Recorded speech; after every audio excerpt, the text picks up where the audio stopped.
What? Someone bit me.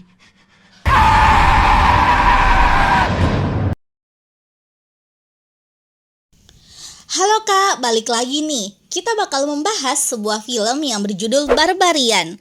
Film yang rilis tahun 2002 ini cukup bagus untuk kita tonton.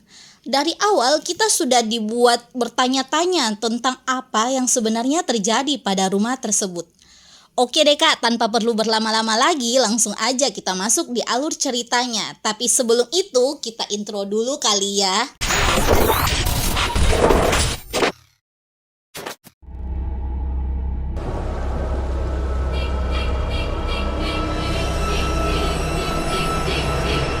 Film dimulai dengan diperlihatkan seorang wanita bernama Tess. Dia baru saja tiba di depan rumah yang sudah dia sewa untuk keperluan pekerjaannya. Sesampainya di depan pintu, dia tidak bisa masuk karena ternyata kunci rumah tersebut tidak ada di dalam kotak kunci.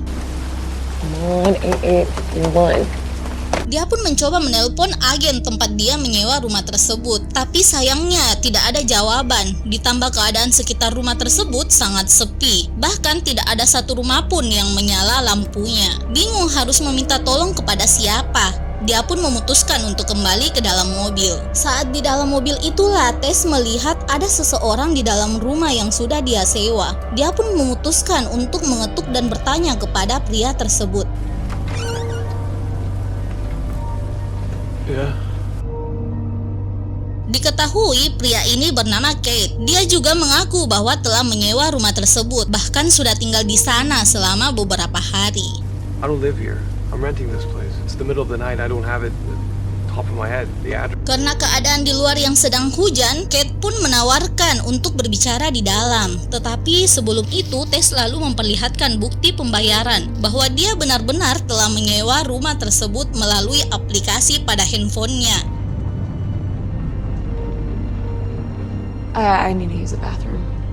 Setelah masuk di dalam rumah, Tess kemudian meminta untuk meminjam toilet sambil mengamati setiap sudut ruangan dan isi kamar. Karena Tess khawatir bisa saja Kate adalah orang asing yang mempunyai niat jahat terhadapnya. Here.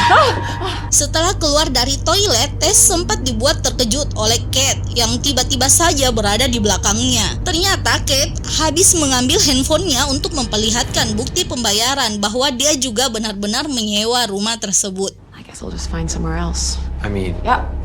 Setelah mereka berdua dibuat kebingungan dengan pihak pengelola yang menyewakan rumah tersebut kepada dua orang berbeda di waktu yang sama, akhirnya Tess berinisiatif untuk mengalah saja dan menginap di hotel. Mengetahui hal tersebut, Kate merasa tidak enak dan menawarkan agar Tess bisa tinggal di rumah tersebut dan tidur di dalam kamar, sedangkan Kate tidur di sofa. Di dalam kamar, Tess melihat dompet Kate dan dia pun kemudian mengambil foto dari tanda pengenal Kate, sekedar berjaga-jaga jika terjadi hal yang tidak diinginkan.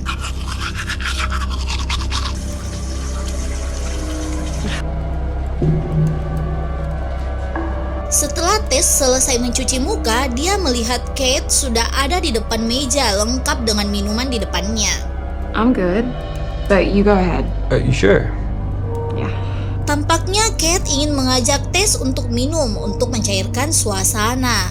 Awalnya Tess menolak, tapi dengan sedikit bujukan dari Kate, mereka akhirnya minum bersama dan berbicara dengan santai. There's a lot of bad dudes out there, and it sucks. Why is it always the girls who get their hearts ripped out in these things? Ketika mereka berdua sudah tertidur, Tess dibangunkan dengan suara pintu kamarnya yang terbuka. Tetapi dia bisa melihat kalau Kate sedang tertidur di sofa. Kalau begitu, siapa yang membuka pintu kamarnya? Penasaran dengan hal tersebut, akhirnya Tess keluar dari kamar dan berjalan menghampiri Kate yang sedang tertidur di sofa. Keesokan paginya, Tess mendapati surat dari Kate yang berisi pesan bahwa dia sedang pergi berolahraga dan akan menemuinya sore ini. Mendapat pesan tersebut, Tess hanya tersenyum saat keluar dari rumah. Tess cukup dibuat heran dengan kondisi rumah sekitar yang ternyata sudah tidak layak dan tidak berpenghuni. Sesampainya di kota, Tess kemudian bertemu dengan seorang wanita untuk keperluan pekerjaannya. Dan setelah wanita tersebut menanyakan di mana Tess menetap selama di sini, dia pun terkejut dan langsung memperingatkan Tess untuk jangan tinggal di kompleks tersebut. Well, I mean, yeah, it seems a little rough, but No, you shouldn't be there. Tapi sayangnya peringatan tersebut tidak dipedulikan oleh Tess dan dia tetap bersikeras untuk kembali ke rumah yang telah dia sewa. Setelah sampai di depan rumah, Tess dikejutkan dengan seorang pria yang berteriak dan berlari ke arahnya. Pria tersebut hanya memberi peringatan kepada Tess untuk jangan tinggal di rumah tersebut. Tetapi Tess kaget dan spontan segera berlari ke dalam rumah. Tess pun segera menghubungi polisi, tetapi dikarenakan di kota yang sedang ada acara besar-besaran, sehingga tidak ada petugas yang bersedia untuk ke rumahnya. Mau tidak mau, dia harus menunggu sendirian sampai Kate pulang. As I said, we don't have any available units at this moment. Saat di toilet, Tess kehabisan tisu. Dia sudah mencari semua sudut ruangan, tetapi tidak berhasil menemukan satupun. Dia akhirnya memutuskan untuk mencari di ruang bawah tanah.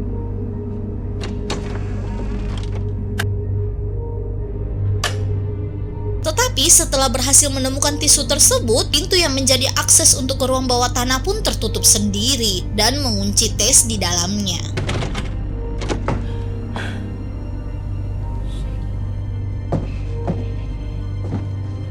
Di dalam basement tersebut, Tess malah menemukan satu pintu rahasia yang bisa dibuka menggunakan tali, dan pintu tersebut terhubung dengan sebuah lorong panjang tanpa penerangan sedikit pun.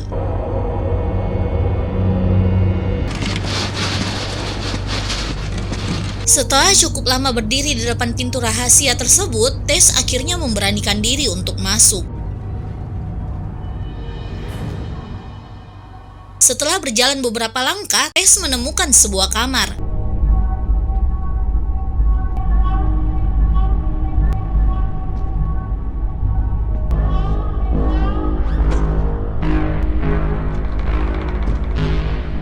Yang di dalam kamar tersebut terdapat kasur, ember, kamera, dan bercak tangan di tembok.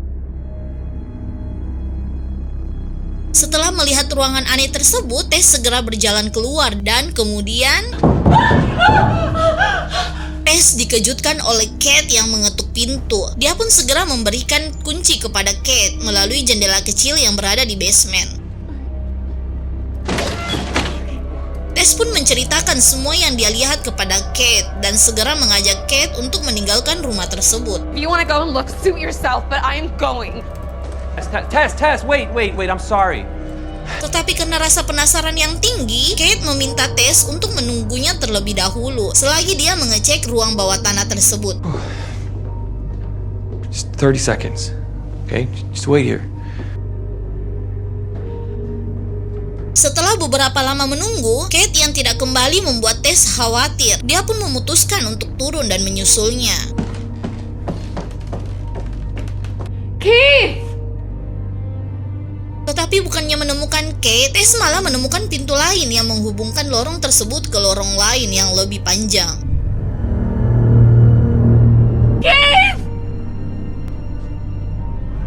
Setelah mendengar Kate yang meminta tolong, Tess pun memberanikan diri untuk lebih jauh turun ke ruang bawah tanah dan mencari keberadaan Kate. Dibantu dengan penerangan dari handphonenya. Lalu kemudian Tess akhirnya berhasil menemukan Kate yang terlihat sangat ketakutan. Why did you come down here? Dia pun mengatakan kalau ada orang lain di ruang bawah tanah tersebut dan memaksa Tess untuk mengambil arah yang berlawanan. Tapi di saat itu juga, I'm not going back. scene kemudian berpindah. Di sini kita diperkenalkan karakter baru lagi, seorang aktor yang bernama AJ Gilbert. Di adegan ini tampak AJ yang sedang ditelepon oleh manajernya. She's made a very serious accusation against you. She's claimed that you were sexually aggressive during the filming of the pilot. Dia mengatakan bahwa AJ dilaporkan oleh salah satu aktris atas tuduhan pelecehan dan kasus ini akan berakibat buruk pada film yang dibintanginya. Apparently Megan Maddox has contacted the network through her lawyer. AJ lalu segera menemui manajernya untuk menyelesaikan kasus ini karena ternyata aktris tersebut menuntut sejumlah uang. How much? They said it's probably going to be like around 70,000 each. AJ pun kebingungan karena uang tabungannya tidak cukup untuk membayar tuntutan dan sekaligus menyewa pengacara untuk membelanya di saat persidangan. Gonna put you at 0 in 3 months. Kemudian si manajer menyarankan untuk menjual salah satu propertinya dan ternyata itu adalah rumah yang disewakan kepada Tess dan Kate. What are you saying I have to sell my house? I'm an owner. I'm here to pick up a set of keys. 476 Barbary. Setelah tiba di rumahnya, AJ kemudian mendapati barang-barang dari Tess dan Kate dan segera menelpon pihak pengelola. Apakah ada yang sedang menyewa rumahnya? Is someone staying here at the moment? Akan tetapi anehnya pihak pengelola mengatakan We haven't rented it out in a couple of weeks. Well, someone's here. There's a suitcase and... karena rasa penasaran, AJ membongkar koper milik Tess. Dia pun semakin yakin kalau ada yang tinggal di properti miliknya.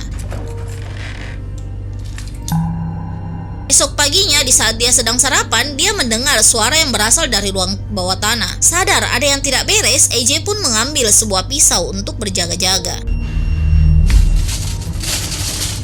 AJ pun cukup dibuat kaget saat mendapati bahwa rumahnya ternyata memiliki ruang rahasia di bawah tanah. Bukannya takut, dia malah mencari di internet apakah ruang bawah tanah mempunyai nilai lebih jika dia ingin menjual rumah. Can underground rooms be listed in square footage when... Karena si AJ ini kan lagi butuh banyak uang. Jadi dalam situasi apapun yang ada di otaknya, ya gimana caranya bisa ngehasilin uang lebih. Saat mengetahui bahwa ruang bawah tanah juga termasuk dalam luas rumah secara keseluruhan dan bisa mendapatkan uang lebih saat menjualnya, AJ pun langsung mengukur sudut demi sudut dari ruang bawah tanah tersebut. This 10 by 12, that's 123 by 9. Di saat sedang asik mengukur, AJ tidak sengaja menemukan satu ruangan lagi yang di dalamnya terdapat televisi yang sedang memutar video ibu yang sedang memberi makan anaknya. Dan saat itu juga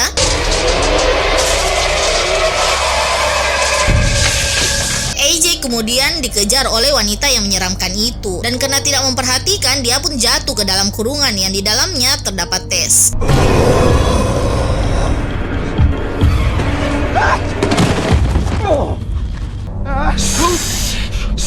Kita flashback sebentar. Di sini kita diperlihatkan sosok pria yang ternyata pemilik lama rumah tersebut. Pria itu sedang berbelanja di toko untuk keperluan bayi, yang tentu saja membuat heran si penjaga toko. You've got a midwife, right? She should have given you a list.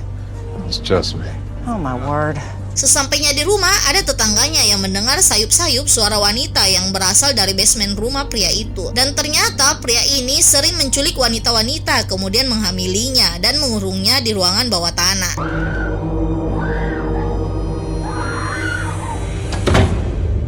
Oke kak, balik lagi di masa sekarang. AJ pun panik dan berteriak, namun Tess langsung menyuruhnya untuk tetap tenang dan diam. Tidak lama kemudian muncullah sosok wanita yang menyeramkan tersebut, menyodorkan sebotol susu bayi. Yap, ternyata wanita ini menganggap Tess dan AJ adalah anak bayinya.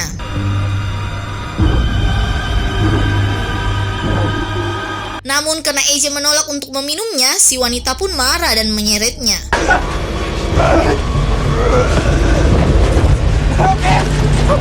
Kesempatan ini tidak disia-siakan oleh Tess. Dia segera keluar dari kurungan tersebut dan mencari jalan keluar.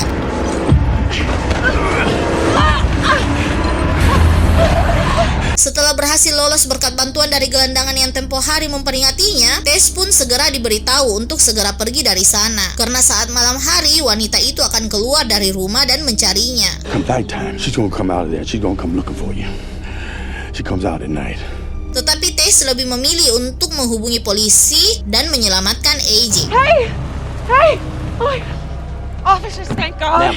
Setelah berhasil menemukan polisi yang sedang berpatroli, Tess akhirnya meminta bantuan kepada polisi tersebut. Tetapi sayangnya, kedua polisi ini tidak begitu serius menanggapi permintaan tolong dari Tess dan malah lebih memilih menangani kasus lain yang lebih serius. Oh, please don't go. Just come on, I need your help, please.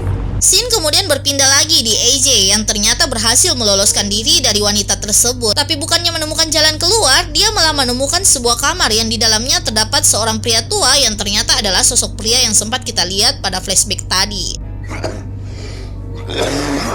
Pria tersebut sudah tidak berdaya, bahkan untuk bangun pun tidak bisa. Karena AJ tidak mengetahui bahwa pria tua ini adalah penyebab awal semua kejadian ini, dia berjanji kepada pria tua tersebut kalau dia akan keluar mencari bantuan untuk menyelamatkan pria tua itu, dan kemudian memanggil polisi agar wanita menyeramkan itu dapat ditangkap. Don't worry, okay? There's gonna be fucking cops swarming this place real fucking soon. Trust me, man. Mendengar bahwa AJ akan melaporkan kejadian ini pada polisi, pria tua tersebut lebih memilih mengakhiri hidupnya karena tidak mau ditangkap oleh polisi. No, wait! Scene kemudian berpindah lagi di Tess yang sedang kebingungan apakah dia langsung pergi saja dari situ atau kembali masuk menyelamatkan AJ. Tapi karena Tess hanya sendiri, dia lebih memilih untuk pergi. Dan di saat Tess menyalakan mobilnya, tiba-tiba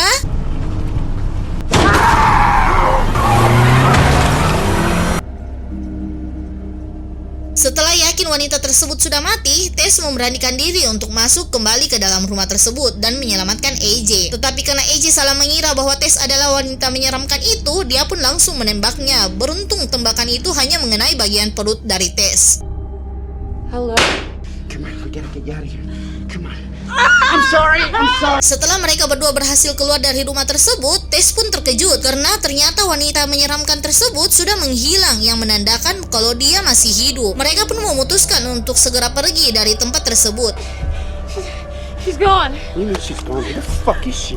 Tetapi karena mobil Tess sudah rusak dan kunci mobil AJ tertinggal di dalam ruang bawah tanah, mereka pun kabur dengan berjalan kaki. Tetapi di tengah perjalanan, mereka bertemu dengan sosok gelandangan yang tadi siang menolong Tess. Dia pun segera mengajak Tess dan AJ untuk ikut ke tempat persembunyiannya. I can't believe she let you get this far. She's been living there some 40 years now. Sesampainya di sana, gelandangan tersebut bercerita bahwa wanita menyeramkan itu adalah anak kandung dari pria tua yang sudah ditemui AJ. Dia sudah tinggal di sana kurang lebih selama 40 tahun dan keluar rumah hanya saat malam hari. And she's gonna make it through the night. Come morning time, then we can worry about taking her to town. Si gelandangan itu pun mengatakan bahwa sudah 10 tahun dia tinggal di situ dan wanita itu sama sekali tidak pernah mengganggunya. Dia juga mengatakan kalau tempat persembunyian yang sekaligus tempat tinggalnya ini sangat aman. Tapi kemudian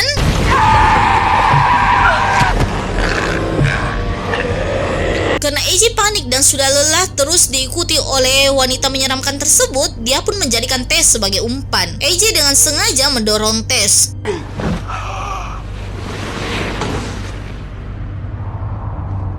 Rencana AJ berhasil, wanita menyeramkan itu ikut melompat untuk menyelamatkan Tess dan menjadikan dirinya sebagai alas untuk tubuh Tess saat jatuh dari ketinggian, sehingga Tess bisa selamat. Dan saat AJ hendak menyelamatkan Tess dan meminta maaf karena telah mendorongnya, tiba-tiba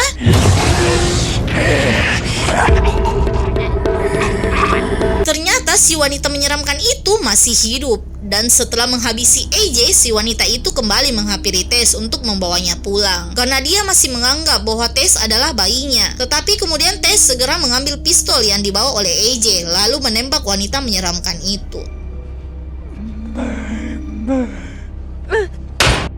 Tamat.